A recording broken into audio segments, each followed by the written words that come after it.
तुझी पण भरपूर शेती आहे ना? हो, आमची पण भरपूर शेती आहे. एकदा तर काय झालं होतं, मी रानात गेले होते आणि अचानक ढेकूळ ढेकूळ यु नो ढेकूळ ढेकळावरनं माझा पायच घसरला. पप्पाने ढेकूळच विकून टाकला. ढेकूळ विकून टाकला म्हणजे ते रानच विकून टाकलं. मी पडले ना, लय जीव आहे ना पप्पांचं माझ्या, बरं म्हणून. अगं हो, वावरच विकून टाकलं. अशी तर आमच्या पप्पांची पावर आहे. अगं तुझी रास कुठली? मीन. अच्छा, मीन म्हणजे मासा. अच्छा, चपळच मग फार तू. माझी हत्ती रास आहे. हत्ती म्हणजे कसं, कुणी किती भुकलं तरी मागं ओळून नाही बघायचं, ताटात चालायचं. अरे ताटात नाही का, थाटात थाटात चालायचं.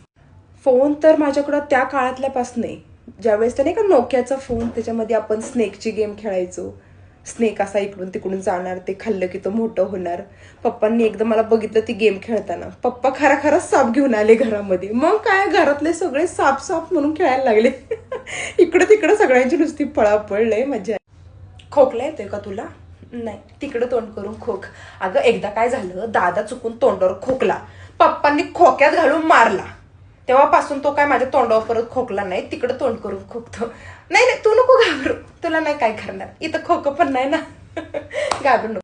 अगं मस्करत पण कुणी माझ्या नादी लागत नाही. एकदा काय झालं, लहान होते आम्ही, असं वावरात बसलो होतो. एक नातेवाईक होते आमचे, ते असेच मी जेवत नव्हते म्हणून मला सहज बोलले, पोत्यात पकडून नेलं. मग काय, मी लागले रडायला. त्या दिवसापासून पप्पांनी त्याला पोतं शिवायलाच ठेवलं आमच्याकडे. ते नाही का धान्याचे पोतं, धान्य भरले की शिवतात, मग तेव्हापासून तो आमच्याकडे पोतं शिवायलाच आहे. हो, तुझी तुझी ट्युशन टीचर ना छान होती बरं का. आमची पण एक ट्युशन टीचर एवढी भारी होती, साऊथ इंडियन होती, ग्राउंड फ्लोअरला राहायची. आणि एकदा काय झालं, शिकवता शिकवता जोरा जोरात ओरडायला लागली, अम्मा पाव पाव पाव. आता म्हणली, हिला शिकवता शिकवता कशाला पाव खाऊ वाटतोय, बघतोय तो काय एवढाच पाव. म्हणला आता कुठं जाव. नवीन टॉप आहे का? अच्छा. अगं नाही, सहज विचारलं. मागच्या वेळेस नाही का तू तो टॉप घालून आलती, मला वाटलं तोच घातलाय का काय परत. माझं कसं असतं, मी एकदा घातलेली कपडे परत घालत नाही, मला नवीन नवीन लागतात. मग आम्ही काय करतो, ते कपडे आम्ही एफसी रोडला वगैरे देऊन टाकतो. मग ते लोक 100, 150, 200 रुपयेपर्यंत विकून टाकतात.